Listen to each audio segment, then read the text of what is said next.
I'm good to go. I'm recording, Alex. You can fire away. Alex, can I get you to slide your chair just into the line a bit? That's it. Perfect. That's better. We're away, mate. We good? Yep. Hi, Jeremy. Just describe to me how tough it was out there. The rain, the wind, every aspect, everything you don't want out there as a player. How tough was it? Yeah, look, we probably spoke about it all week that the weather forecast all week was going to be extremely rough. Obviously the ground, it was wet, it was windy. We knew that coming up. We knew that they were going to give us a real good fight. One, because they probably were playing the conditions a little bit more than what we do. They come out and they really showed some great fight, and they played to the conditions probably a little bit better than what we did in the first half. So we addressed a few things at half time. I thought our boys had a really good third quarter into the wind.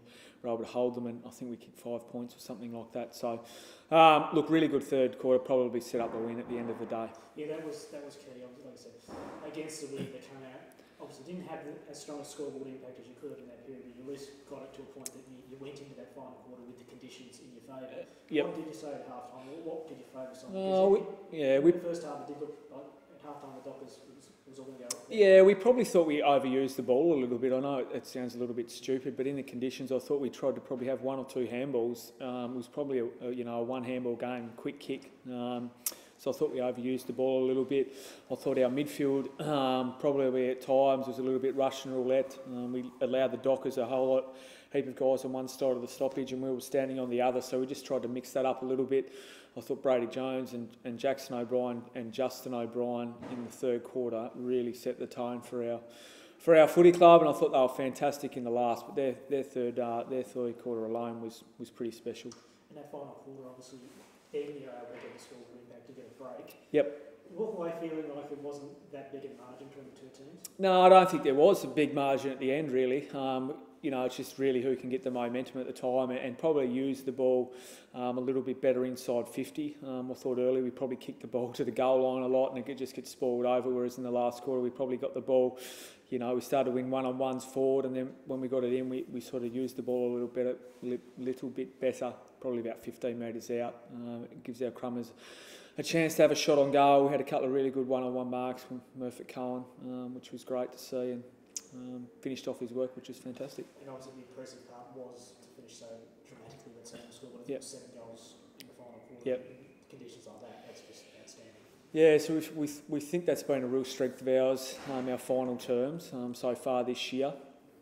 I think we've outscored the opposition by around about 118 points, and that was 2 weeks ago, and another 7 goals to 1, I think, in the last quarter today. So it's been a real strength of ours going forward. So we always thought if we could hold them in the third quarter that we could probably get our strength up and going and overrun them, which was something we did in the last quarter. Do you take this game and use it as a learning lesson, let's just say, going forward? Because obviously we're still in May, so it's going to get wetter. In theory, it's going to get cold, it's going to get worse conditions-wise. What to do over 4 quarters in conditions like this? Yeah, look, we faced it last week at Blunston. At the last quarter, we had all the momentum. We weren't able to put it on the scoreboard, and Hobart City got over the top of us. So, look, today, I thought we used the ball better after half-time. We were able to create one-on-ones and those types of things. So that's a positive. We spoke about all week, being a good team on the road. We've been able to win at Devonport, Windsor, and now at West Park, which is something we haven't done for the last 4 or 5 years.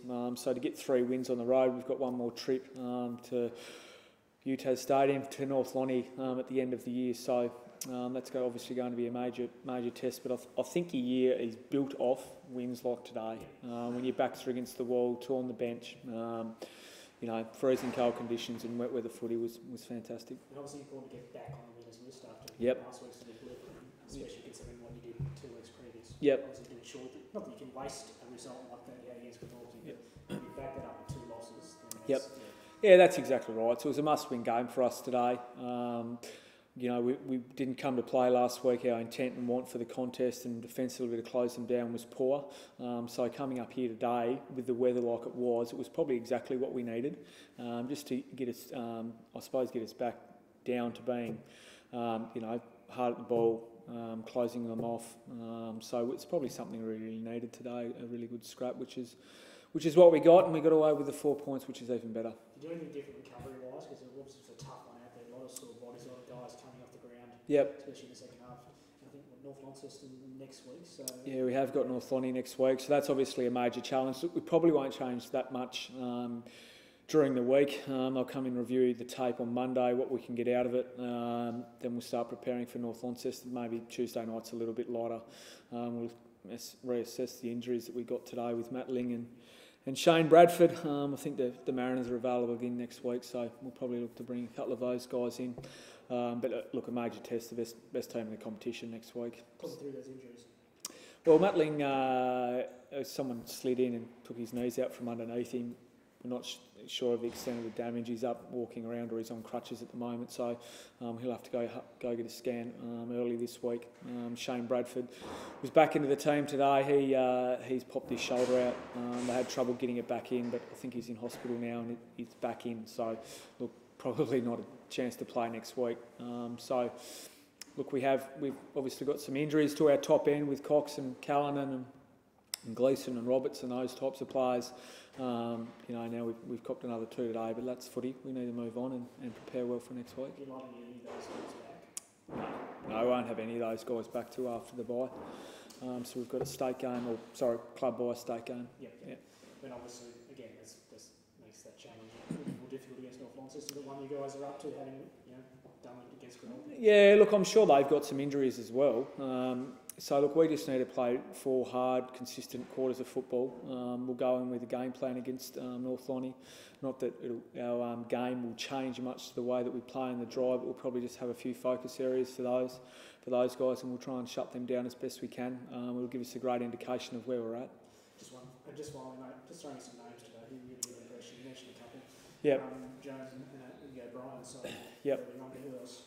Yeah, I thought those 3 were a standout today. It really suits them, the wet weather footy. They just bash and crash. They got the ball going forward. I thought Standen looked extremely dangerous up forward at times. I thought Keegan Wiley was really good at down back. We sort of got him to set up a little bit behind the ball, and as a spare man he was able to chop it off a number of times. But I thought probably overall our whole team, we probably didn't have any passengers today, which we had a few last week. So it was a really good 4-quarter effort in the slugfest. Thanks, mate. Cheers. All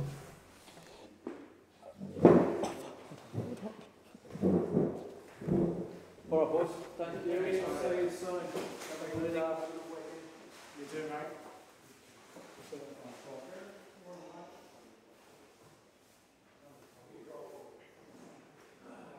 Let's see, deleting any of the videos that I made anymore. Full. Shouldn't be. I only got it like 2 or 3 weeks ago. Can they stick out? Unsure, probably not. Yeah, sorry mate, I'll put something on that's manageable. Surely you don't get the shorts there. So you went out there? No, I wasn't out there, no, not today. Is your Yeah. Achilles playing up? Oh no, I just thought we'd, more the structure of the coaching would be better for me coaching today. Yeah, that was all. Is it physically okay? Yeah. No, No. We're recording, mate. All right, mate. A lot of good signs there today, but at the end of the day, there was a bit of a gap in the scoreboard at the end. Yeah. How do you assess that? Yeah, I'm not sure the scoreboard reflected the actual contest. I thought the boys were really good early. Obviously, a nice lead at half time, so a little bit disappointing to let it get away. Yeah. Had the challenge obviously to ensure they're not too deflated by that gap at the end, because it was a 5-goal margin, and like I said, you're in front of 3/4 time, you're right in the game for the first 3 quarters. This is a resilient group, we know that, but again, is it a challenge to ensure that they don't just look at that scoreboard, look at that final 30 minutes and go, oh, hello? Oh, I don't think they will. I mean, we'll review the game and go through some edits that are important for our improvement, so that won't be a problem. The impressive part for you, obviously, you seem to adapt quite well to the conditions in the first quarter. You seem to play, obviously, with and against the wind a bit smarter than they did in the first half. You must have walked into half time impressed by that aspect. Look, we did. Yeah, we used the footy reasonably well and scored from some good entries that were to advantage. But the 3rd quarter was not the same, I guess. So, but Clarence came out and hunted the football much better, and their key players really stood up, I thought, and we didn't handle it too well. What do you put? Is that just an experience? What do you put that down to? I don't like to use that term, but evidently, there were some guys that didn't have the contribution that they had in the first half, in the 3rd quarter. So it was a little disappointing. But that's football. Impressive, obviously. This is a lesson. There's obviously one big lesson in many ways for you guys to get one out there in conditions like that. How vital is that for their football development to compete? Whilst it's not obviously not fun in the wind and the rain, it's still a big part of your football development. Yeah, there's no doubt for the development. Yeah. The conditions, well, obviously known to West Park, so I'm sure they've heard of it, but probably never dealt with it to that length. So there was some, hopefully some learning for them to come out of it. Your leaders, as per usual, I thought they were quite good, especially the big guys, McKenna and Morrison. Yep. Tell me about their games from your perspective. Yeah, they competed well. Yeah, they're okay. Not too bad. I mean, it's hard for a big guy in the ground in conditions like this. But yeah, I thought they were pretty good. I actually thought the young Darcy Crane played a really good game. Not his goals, but more his he competed really well. His tackling, his pressure around the stoppages was good, and understanding he's getting better each week, which is good to see. And look, Rudy Barrett, I thought, played a terrific game too, because he plays above his weight with regards to the positioning and things like that. So those two boys were impressive. What do you learn from Clarence in this game? What about the way the more experienced side approach that second half? I think it's just all about your mindset.